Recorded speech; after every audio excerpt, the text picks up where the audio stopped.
L'editorial del Què t'hi jugues amb Sique Rodríguez. El problema no era Mourinho. Mourinho era un mamporrero de Florentino. Per això a Florentino li agradava tant. Tenia Mourinho d'entrenador del Real Madrid i autoritzava pancartes com aquella del «Tu dedo no señala el camino». El que està passant aquests dies és molt greu. I ara parlarem de la situació laboral de Munura Montero, que, evidentment, sota el meu punt de vista, té coses fosques. Que s'ha de canviar el sistema, ho comparteixo. De quina manera? No ho tinc clar. El que és pervers és que el Madrid impulsi un canvi de sistema, tregui els canons, les metralletes, les pistoles, les navalles, partint d'una premissa que és falsa, que els àrbitres el perjudiquen a consciència. I si parteixes d'una premissa que és falsa,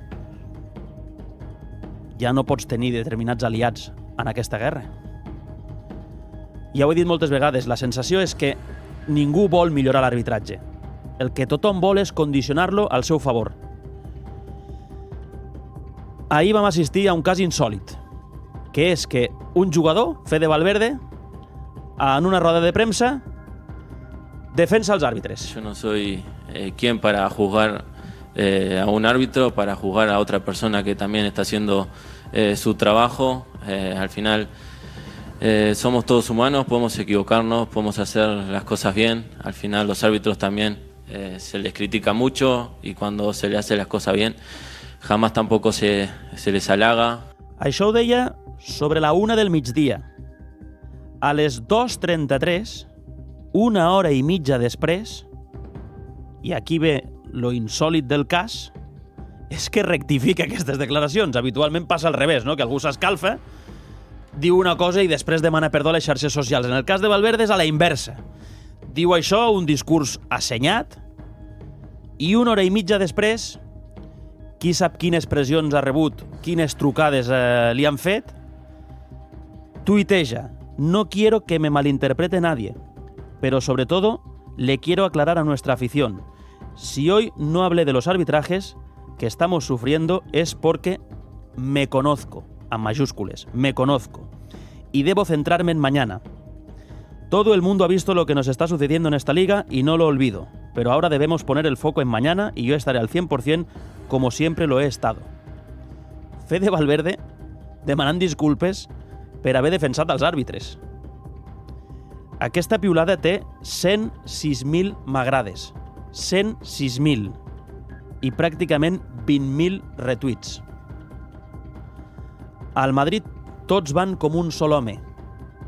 No és casual que Carlo Ancelotti digués ahir que li agraden més els arbitratges europeus. Creo que habla la estadística.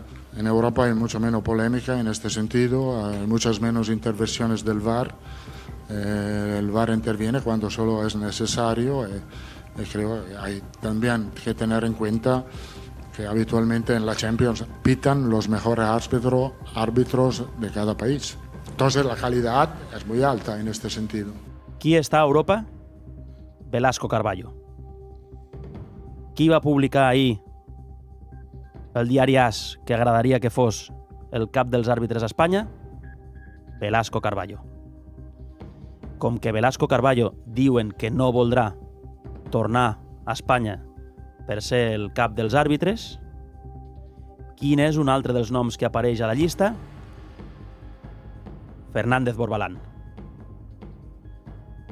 De qui és molt amic Fernández Borbalán? De Velasco Carballo.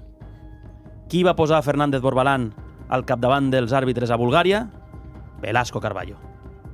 Qui deuen voler que es converteixi en el testaferro, entre cometes, de Velasco Carballo? Fernández Borbalán. Per tant, si aquests noms entren en l'equació, el Madrid haurà guanyat. De fet, ja passi el que passi, ho haurà fet. Passi el que passi, haurà guanyat, perquè el Madrid es volia carregar Medina Cantalejo i a Clos Gómez, i Medina Cantalejo i Clos Gómez jo crec que seran fulminats a final de temporada. Que s'ho mereixen? Possiblement sí. Possiblement sí. El que passa és que canviarà molt si els noms són uns altres. Insisteixo, tothom vol condicionar els àrbitres, cadascú a la seva manera, i ningú vol realment millorar l'arbitratge. I després parlarem del cas Munora Montero, perquè tenir una empresa que factura amb altres activitats, encara que no tinguin res a veure amb clubs, és incompatible amb la normativa de la Federació Espanyola de Futbol. Surt clarament a la clàusula 15ena. El treballador, l'àrbitre en aquest cas, farà feines en exclusiva per a la federació, comprometent-se a no realitzar durant la vigència del present contracte altres activitats professionals diferents a les realitzades per la Federació Espanyola de Futbol. Què fa Munora Montero creant una empresa a finals del 2024 per organitzar xerrades? No ho pot fer. I aquest és el problema. Que en aquest cas el Madrid té raó. Però té raó partint d'una premissa falsa. Els àrbitres no el perjudiquen a consciència.